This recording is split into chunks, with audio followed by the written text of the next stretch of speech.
O Oceano Atlântico se estendia infinito sob um manto de estrelas na noite de 15 de dezembro de 2002, suas águas escuras refletindo as luzes coloridas do cruzeiro Estrela do Atlântico que cortava suavemente as ondas a 200 quilômetros da costa brasileira. Do convés superior, a música eletrônica ecoava pelo ar salgado, misturando-se às gargalhadas e conversas animadas de centenas de passageiros que celebravam as férias de verão. Era a segunda noite daquela viagem de 5 dias que havia partido do Porto de Santos, com destino a Buenos Aires. O navio de luxo, com seus 10 andares e capacidade para 1.200 passageiros, representava o auge do turismo marítimo no Brasil do início dos anos 2000. Piscinas iluminadas, restaurantes requintados, cassino e discoteca, tudo pensado para proporcionar uma experiência inesquecível. Entre os passageiros, um grupo de 4 amigos de São Paulo chamava a atenção pela energia contagiante. Caio Mendonça, de 25 anos, era o tipo de pessoa que transformava qualquer ambiente. Alto, moreno e sempre sorrindo, trabalhava em uma agência de publicidade da Vila Madalena e havia organizado aquela viagem como presente antecipado de Natal para o grupo.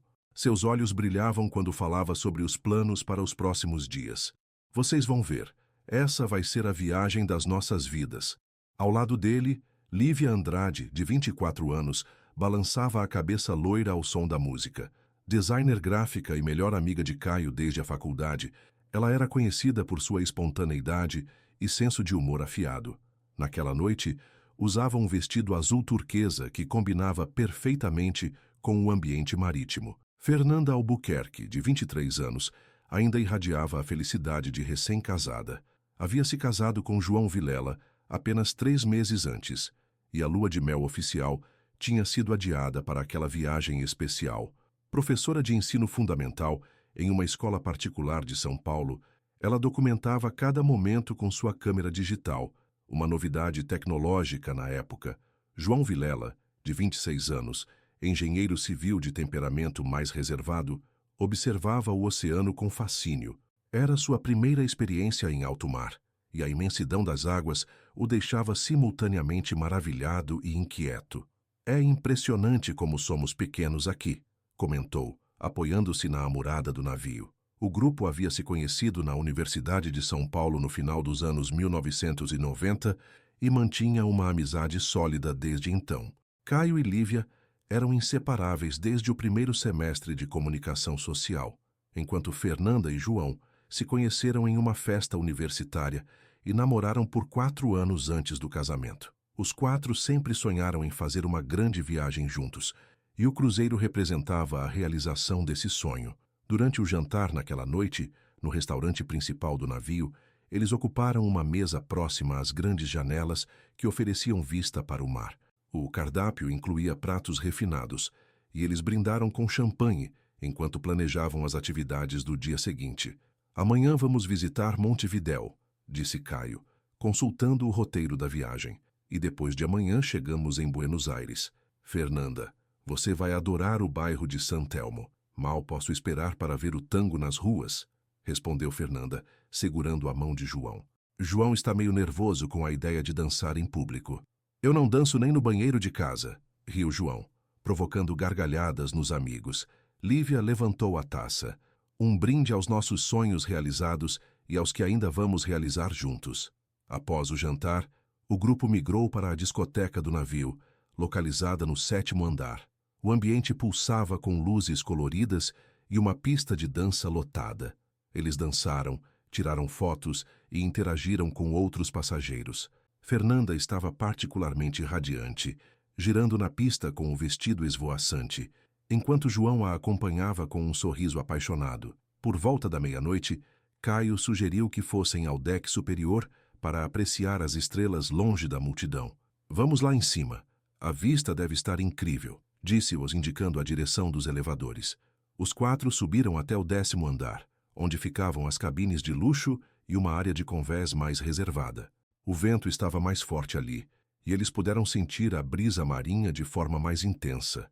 O ruído da música ficou distante, substituído pelo som hipnotizante das ondas. Olhem só essas estrelas. murmurou Lívia, apontando para o céu estrelado. Na cidade a gente nunca vê assim. Eles passaram alguns minutos contemplando o céu e conversando sobre a vida, os planos futuros e as memórias compartilhadas. João tirou algumas fotos do grupo com a câmera de Fernanda, usando o flash para capturar seus rostos iluminados contra a escuridão do oceano. Às 12h47, de acordo com o registro de segurança do navio, as câmeras de vigilância captaram a última imagem dos 4 amigos juntos no deck superior.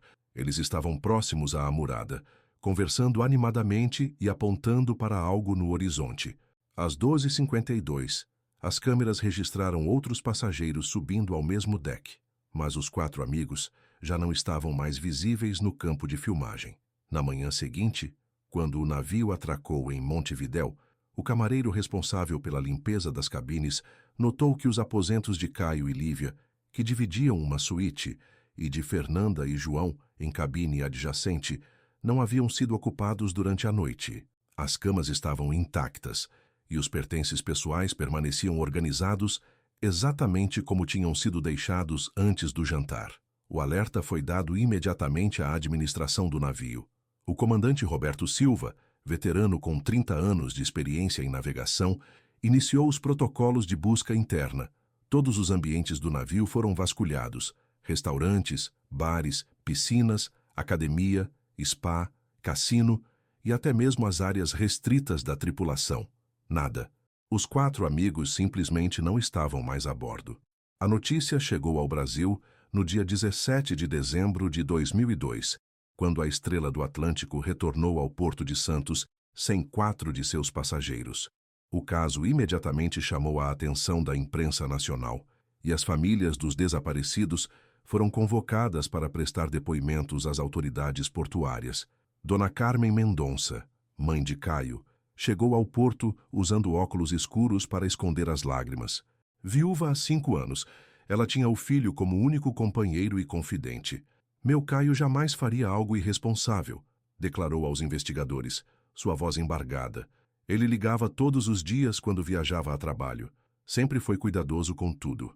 O pai de Lívia, Sr. Antônio Andrade, proprietário de uma pequena gráfica no bairro da Liberdade, teve dificuldade para aceitar a versão do desaparecimento. Minha filha é esperta demais para se meter em confusão, insistia. Vocês precisam procurar melhor. Eles devem estar em algum lugar. Os pais de Fernanda e João, que se tornaram uma família unida após o casamento dos filhos, enfrentavam um luto duplo. A mãe de Fernanda, Dona Regina, carregava consigo as últimas fotos que a filha havia enviado por e-mail antes do embarque. Ela estava tão feliz, soluçava, planejava ter filhos no próximo ano. Tinha tantos sonhos. A Polícia Federal assumiu o caso devido à natureza internacional da viagem, e uma força-tarefa foi criada para investigar o desaparecimento. O primeiro passo foi interrogar todos os tripulantes e passageiros que ainda estavam no Brasil. O comandante Roberto Silva, um homem de 58 anos com cabelos grisalhos e postura militar, prestou depoimento detalhado sobre a noite do desaparecimento. Seguimos todos os protocolos de segurança, afirmou. O navio estava em águas calmas, sem tempestades ou problemas técnicos. As condições meteorológicas eram ideais. Durante a investigação, descobriu-se que as câmeras de segurança do deck superior tinham um ponto cego exatamente na área onde os 4 amigos foram vistos pela última vez. É uma falha no sistema que já havia sido reportada, explicou o responsável técnico. Mas a administração da empresa considerou que não era prioritário para o reparo. A análise das imagens de segurança revelou alguns detalhes perturbadores. Às 12h47, os 4 estavam claramente visíveis, conversando próximos à amurada. Às 12h52, quando outras pessoas chegaram ao local, eles não estavam mais lá. Apenas 5 minutos se passaram entre os 2 registros. É impossível que 4 pessoas adultas simplesmente desapareçam em 5 minutos, sem deixar vestígios, declarou o delegado federal Marcos Ribeiro, responsável pela investigação. Estamos examinando todas as possibilidades. As primeiras hipóteses incluíam acidente, suicídio coletivo ou crime.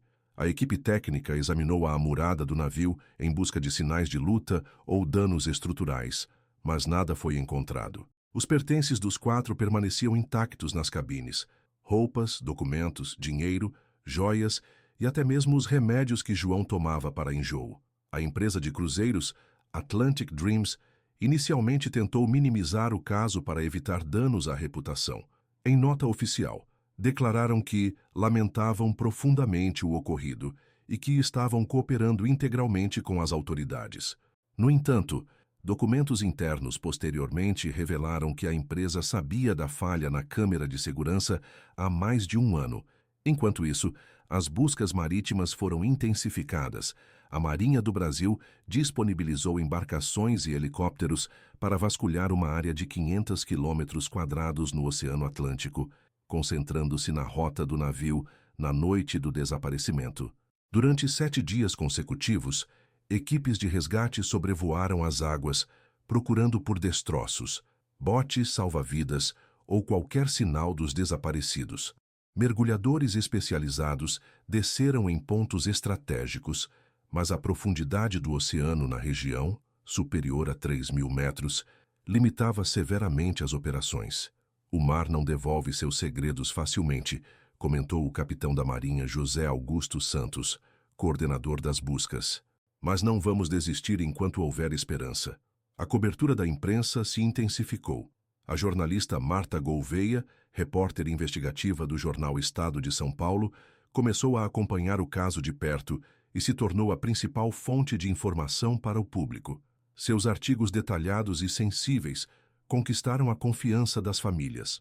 Este não é apenas um caso de desaparecimento, escreveu Marta em sua primeira grande reportagem sobre o assunto. É um mistério que expõe falhas graves na segurança do turismo marítimo brasileiro e levanta questões sobre a responsabilidade das empresas com a vida dos passageiros. As famílias se organizaram para pressionar as autoridades. Criaram a Associação dos Familiares dos Desaparecidos, da Estrela do Atlântico, e contrataram advogados especializados em direito marítimo.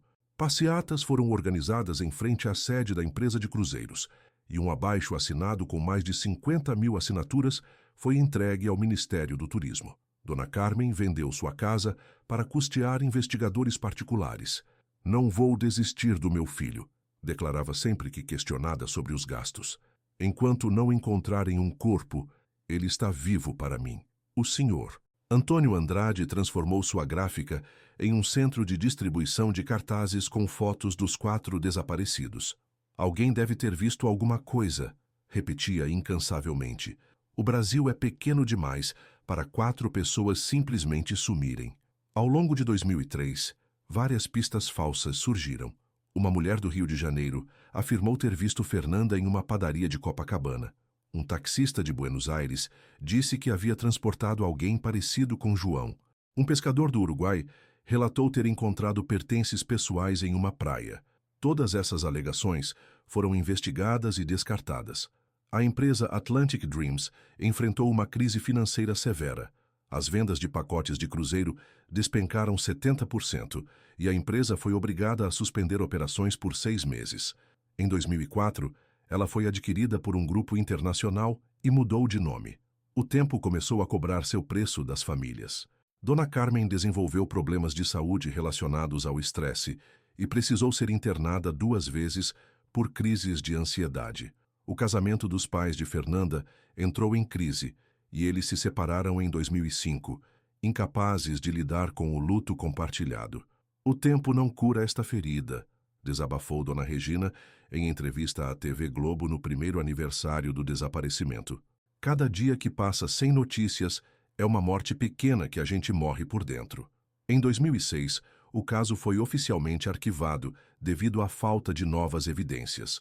O relatório final da Polícia Federal concluía que não foi possível determinar as circunstâncias do desaparecimento dos 4 cidadãos e todas as linhas de investigação foram esgotadas. Mas as famílias nunca se conformaram com o arquivamento. Continuaram pressionando as autoridades e mantendo a esperança viva através de encontros anuais no aniversário do desaparecimento, sempre no Porto de Santos, sempre olhando para o horizonte do oceano como se esperassem ver um sinal. 15 anos se passaram desde aquela noite de dezembro no Oceano Atlântico. O Brasil havia mudado, a tecnologia evoluído e uma nova geração crescido sem conhecer a história dos 4 amigos do cruzeiro. Mas o mar guarda seus segredos por décadas, até que as correntes e o tempo decidem revelar fragmentos do passado. Era manhã de 8 de março de 2017 e o pescador Orlando Farias, de 52 anos, preparava suas redes para mais um dia de trabalho. Nascido e criado na cidade litorânea de Itajaí, em Santa Catarina, Orlando conhecia o Atlântico Sul como poucos. Seus cabelos grisalhos e pele curtida pelo sol e sal denunciavam 3 décadas de vida no mar. Naquela quarta-feira, ele havia saído sozinho em seu barco Maria Bonita, uma embarcação de 12 metros que herdara do pai, em direção a um pesqueiro localizado a aproximadamente 180 quilômetros da costa catarinense. As condições meteorológicas eram favoráveis: mar calmo, vento fraco e visibilidade excelente. Orlando era conhecido no porto pela sua habilidade em encontrar cardumes e por sua memória extraordinária sobre correntes e bancos de pesca. "O mar fala com quem sabe escutar", costumava dizer aos pescadores mais jovens. Por volta das 10h30, enquanto recolhia suas redes após a primeira pescaria da manhã, Orlando avistou algo inusual flutuando a cerca de 200 metros de seu barco.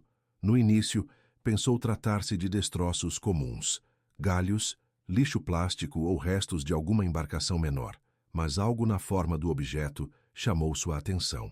Era cor de laranja, meio esverdeado pelas algas. Orlando descreveria mais tarde. Não parecia lixo comum, tinha formato definido-se, como se fosse feito pelo homem. Movido pela curiosidade e pela experiência de décadas recolhendo objetos perdidos no mar, Orlando dirigiu o Maria Bonita na direção do objeto. Conforme se aproximava, pôde identificar que se tratava de parte de um bote salva-vidas, coberto por algas marinhas e cracas, evidenciando anos de deriva no oceano. O que mais chamou a atenção de Orlando foi o estado de conservação. Apesar dos sinais óbvios de longa permanência na água, a estrutura estava surpreendentemente íntegra. "Bote bom, mesmo depois de tanto tempo no mar", pensou. Usando um gancho, Orlando conseguiu trazer o destroço para junto de seu barco. Era uma seção de aproximadamente 2 metros de comprimento de um bote inflável, com características que indicavam origem de embarcação grande, possivelmente um navio de cruzeiro ou cargueiro. Mas a verdadeira descoberta estava por vir. Ao examinar o interior da seção do bote, Orlando encontrou uma bolsa impermeável de cor azul, do tipo usado para proteger documentos e objetos pessoais durante atividades aquáticas. A bolsa estava fechada e, surpreendentemente, seu conteúdo parecia protegido da água salgada. Orlando abriu cuidadosamente a bolsa. Dentro, encontrou uma câmera digital, modelo que reconheceu como sendo dos anos 2000, um passaporte brasileiro em nome de Fernanda Albuquerque, uma carteira masculina contendo documentos de João Vilela e um colar delicado com um pingente em formato de âncora. O pescador experiente imediatamente compreendeu a importância da descoberta. Havia escutado histórias sobre objetos perdidos que retornaram à superfície após anos e sabia que aqueles pertences poderiam ser evidências de algum acidente marítimo antigo. Orlando fotografou tudo com seu celular antes de tocar nos objetos. Instinto desenvolvido por anos lidando com achados no mar que eventualmente precisavam ser entregues às autoridades. Em seguida, colocou cuidadosamente os itens de volta na bolsa e a armazenou em seu barco. O retorno ao porto de Itajaí foi tenso. Orlando não conseguia parar de pensar na descoberta e no que ela poderia representar. 15 anos no mar, calculava. Esse bote rodou muito até chegar aqui. Chegando ao porto por volta das 16 horas, Orlando procurou imediatamente o escritório da Capitania dos Portos. O capitão-tenente Rafael Mendes, oficial de plantão, inicialmente recebeu o relato com ceticismo. Pescadores frequentemente encontravam objetos perdidos sem maior importância. Mas quando Orlando mostrou o conteúdo da bolsa, especialmente os documentos com nomes e fotos, o militar mudou completamente de postura. "Isso precisa ser investigado imediatamente", declarou, acionando protocolos de achados marítimos. Os documentos foram fotografados e enviados para Brasília. Em questão de horas, A Polícia Federal confirmou que Fernanda Albuquerque e João Vilela eram 2 das 4 pessoas desaparecidas no cruzeiro Estrela do Atlântico em dezembro de 2002. A notícia vazou na imprensa local no dia seguinte. A jornalista Marta Gouveia, que havia coberto intensivamente o caso original, recebeu uma ligação de sua redação na madrugada de 9 de março. "Marta, você vai querer saber disso", disse o editor. Pescador encontrou pertences dos desaparecidos do cruzeiro. Depois de 15 anos, Marta sentiu o coração acelerar. Durante todos aqueles anos, ela havia mantido contato esporádico com as famílias e sempre acreditou que o mar, eventualmente, revelaria alguma pista. "Estou indo para Santa Catarina", respondeu imediatamente. A chegada de Marta a Itajaí coincidiu com a mobilização de equipes da Polícia Federal, Marinha e peritos criminais. O caso, arquivado há mais de uma década, foi oficialmente reaberto. Orlando foi ouvido durante 6 horas consecutivas. Ele detalhou exatamente onde encontrou o bote, as condições climáticas, a aparência dos objetos e todos os procedimentos que seguiu. Sua experiência como pescador e conhecimento sobre correntes marítimas foram fundamentais para estabelecer a possível trajetória dos destroços. "Pela posição onde achei e considerando as correntes dominantes na região", explicou Orlando aos investigadores, "esse bote deve ter derivado por uma área muito ampla do Atlântico Sul ao longo desses 15 anos. O oceanógrafo Dr. Paulo Henrique Santos, especialista em correntes marinhas da Universidade Federal de Santa Catarina, foi chamado para analisar a deriva dos destroços. É perfeitamente plausível que objetos perdidos na altura do Uruguai em 2002 tenham chegado às águas catarinenses em 2017, confirmou. As correntes do Atlântico Sul seguem padrões circulares que podem trazer materiais de volta à nossa costa após muitos anos. A câmera digital encontrada na bolsa se tornou o foco principal da investigação. Apesar dos 15 anos de exposição ao ambiente marinho, os técnicos em eletrônica forense conseguiram recuperar parcialmente o cartão de memória. As últimas fotos armazenadas na câmera datavam de 15 de dezembro de 2002, exatamente a noite do desaparecimento.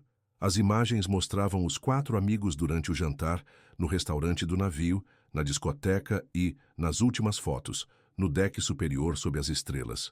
Uma foto em particular chamou a atenção dos investigadores. Tirada às 12h43, mostrava os 4 amigos sorrindo próximos à amurada do navio, com o oceano escuro ao fundo. Era uma das últimas evidências visuais de que estiveram vivos e bem momentos antes do desaparecimento. A descoberta do bote reacendeu a esperança das famílias que ainda viviam. Dona Carmen, agora com 73 anos e enfrentando problemas de saúde, foi informada da descoberta por telefone. "Finalmente", murmurou entre lágrimas, "finalmente uma resposta." O Sr. Antônio Andrade, já aposentado, viajou imediatamente para Santa Catarina para ver pessoalmente os pertences da filha. Reconheceu imediatamente o colar com âncora. Havia sido presente de aniversário que ele mesmo comprara para Lívia no ano anterior ao desaparecimento. A descoberta do bote salva-vidas transformou o caso de desaparecimento em uma investigação criminal ativa. O delegado federal Marina Costa, especialista em crimes marítimos, assumiu a coordenação da nova fase de investigações em abril de 2017. Com base na localização onde Orlando Farias encontrou os destroços e nos estudos oceanográficos sobre correntes marítimas, a polícia conseguiu estabelecer uma área aproximada onde o bote poderia ter sido lançado ao mar. Essa área coincidia com a rota do cruzeiro Estrela do Atlântico na noite de 15 de dezembro de 2002. "Agora temos evidências físicas", declarou a delegada Marina em coletiva de imprensa. "O bote confirma que algo aconteceu naquela noite. Nosso trabalho é descobrir exatamente o que." A primeira etapa foi localizar e interrogar novamente todos os tripulantes da Estrela do Atlântico que ainda puderam ser encontrados. 15 anos depois, muitos haviam mudado de carreira, outros se aposentado e alguns já haviam falecido. Mas a equipe conseguiu localizar 23 dos 45 tripulantes originais. Entre eles estava Carlos Mendoza, ex-responsável pela manutenção dos botes salva-vidas do cruzeiro. Em seu depoimento, revelou informações que não havia compartilhado na investigação original. Na época, eu era apenas um funcionário novo, disse Carlos, agora com 48 anos. Eu tinha medo de perder o emprego se falasse sobre os problemas de segurança do navio. Carlos revelou que alguns dos botes salva-vidas da Estrela do Atlântico tinham problemas de manutenção e que ele havia reportado isso à supervisão semanas antes da viagem. Disseram que seria resolvido no próximo dry dock, mas a viagem não podia ser cancelada por causa da temporada de fim de ano. Mais importante ainda, Carlos confirmou que na noite do desaparecimento, ele havia notado que um dos botes do deck superior estava com a trava de segurança solta. Pensei em consertar na manhã seguinte, admitiu com evidente arrependimento. Se soubesse que... A confissão de Carlos abriu uma nova linha de investigação. A perícia técnica determinou que o fragmento encontrado por Orlando pertencia exatamente ao bote, com problemas de trava identificado por Carlos. Dr. Roberto Ferreira, engenheiro naval especialista em segurança marítima, foi contratado para analisar as evidências técnicas. Sua conclusão foi perturbadora. Com a trava de segurança defeituosa e considerando as condições marítimas daquela noite, bastaria um movimento brusco ou peso excessivo para que o bote se soltasse e caísse no mar. Paralelamente, a investigação se concentrou em reconstruir os últimos minutos dos 4 amigos no deck superior. A análise detalhada das imagens de segurança, agora com tecnologia muito mais avançada que em 2002, revelou detalhes antes imperceptíveis. Um software de enhancing de imagem conseguiu clarificar uma sequência específica. Às 12h46, os 4 estavam próximos ao bote salva-vidas defeituoso. Fernanda aparentava estar posicionando algo, possivelmente a câmera, para uma foto com timer. Eles provavelmente queriam tirar uma foto de grupo com o oceano ao fundo, explicou o perito em imagem digital, Dr. Augusto Lima. É um comportamento típico de turistas, especialmente jovens. A hipótese mais provável começou a se formar. Os 4 amigos, querendo tirar uma foto memorável da viagem, se posicionaram próximos ou até mesmo sobre o bote salva-vidas defeituoso. O peso combinado dos 4, somado ao problema na trava, pode ter causado o desprendimento súbito do bote. Para confirmar essa teoria, foi realizada uma simulação computacional das condições daquela noite. O resultado foi conclusivo. Em caso de queda súbita do bote com os 4 a bordo, eles teriam sido arrastados para longe do navio em questão de minutos, sem possibilidade de serem vistos ou ouvidos pelos demais passageiros. O som da música na discoteca, o ruído do motor do navio e o vento teriam mascarado completamente qualquer grito de socorro, explicou o especialista em acústica, Dr. Fernando Coelho. A descoberta mais emocionante veio da análise final da câmera digital. Os técnicos conseguiram recuperar uma foto parcialmente corrompida, tirada às 12h47, exatamente o horário registrado pelas câmeras de segurança como a última aparição do grupo. A imagem, embora danificada, mostrava Fernanda sorrindo e acenando, com os 3 amigos ao fundo. Mas o que chamou atenção foi o ângulo da foto. Ela claramente havia sido tirada de uma posição elevada, consistente com alguém em pé, sobre ou dentro de um bote salva-vidas. Esta é possivelmente a última foto tirada pelos 4 amigos, declarou a delegada Marina, sua voz carregada de emoção, e ela confirma nossa teoria sobre o que aconteceu naquela noite.